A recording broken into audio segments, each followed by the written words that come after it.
Umalis kami ng 4:30 sa Bulacan, nagkita sa meeting place ng 5 AM at nag-take off ng 5:20 AM para pasyalan, mag-swimming ang sikat na Lola's Haven sa Real Quezon. At halos walang traffic at smooth ang daan ay nakarating kami ng maaga sa may Palo Alto ng alas 6 ng umaga. Doon ay nakita namin na may namimitik ng photographer sa mga dumadaan na riders at pati mga nagja-jogging.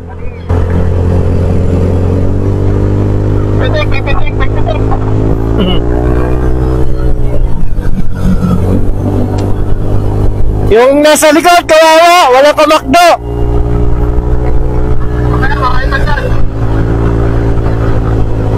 Medyo inabutan na kami ng pagputok ng araw, kaya nagdahan-dahan na lang kami dahil nakakasilaw ang mga sinag nito. At unti-unti na rin namin binabaybay ang mga zigzag roads kung saan naalala ko noong mga panahon na una pa rin ako nagmumotor at naka AR-80 ang gamit ko. Sobrang lula ako dahil ang tatalim talaga ng mga paliko nila. Pero mas lula pa rin ako sa mga tagay ng barkada ko. Kung makatagay, akala mo walang bukas. At mas lalong nakakahilo at nakakalula ang mga ginagawang panloloko ng jowa mo. At dito nga sa lugar na to, kinukwento ko kay Kia. Dito yung may sumisemplang yun. Yung may sumisemplang lagi. Diyan o. Diyan sa kaliwa. Na maraming sumisemplang dito dahil sa mga pasaway na riders. At naikwento ko rin sa kanya ang konting nalalaman ko sa pagmumotor. Pagka mga ganyang doon ka lang titingin sa malayo, wag kang titingin sa baba. Jeez, akala mo naman professional. At nakarating kami sa first checkpoint namin na Rainbow 89 Eco Park ng 6:09 AM. Medyo maaga pa ng mga oras na to kaya nag-decide kami na mag-stay dito, magkonting trekking na hindi inihingal.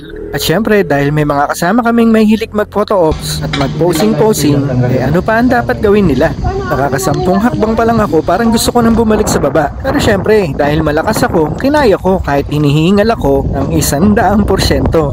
Pero hindi yan, kakayanin nyo yan. Dahil pagdating mo sa taas, makikita mo naman ang kagandahan ng Pilipinas at sa paligid ng Rainbow 89.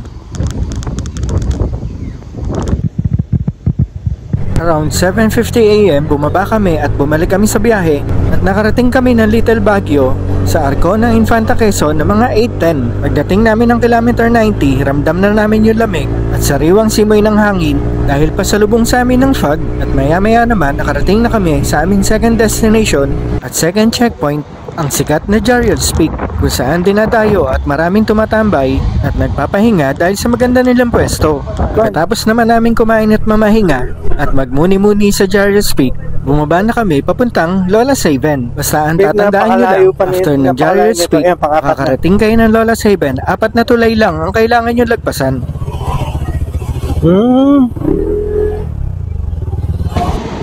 Video. Pagod. Wala na nakalimutan? Wala na ba? Meron. Bali, akit na tayo ng face.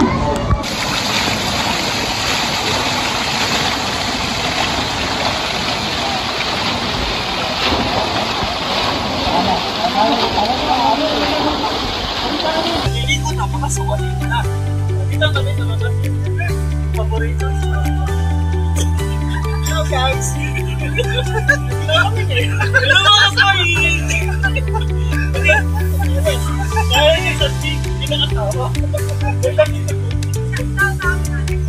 Sakat!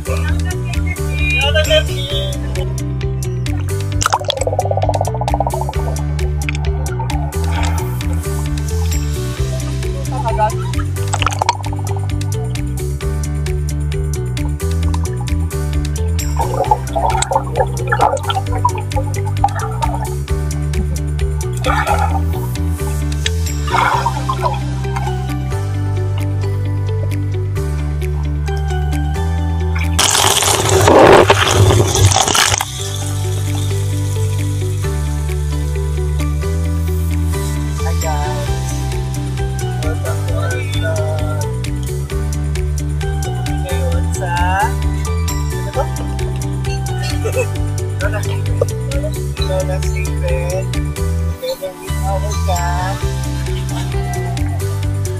Hello! Lola's Haven na ako na.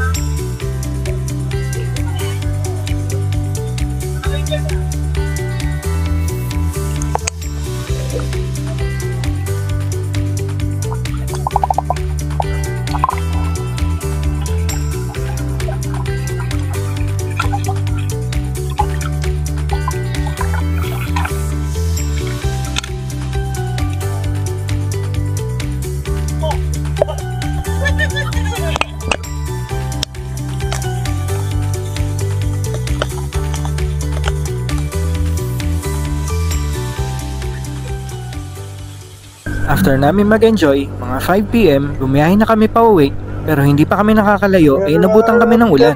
Sa mga magtatanong, ilalagay ko sa caption kung magkano nagkasos namin at magkano ang mga nabayaran namin sa aming mga pinuntahan. Please follow, like, and share, and keep on posted para sa susunod na adventure ng grupo.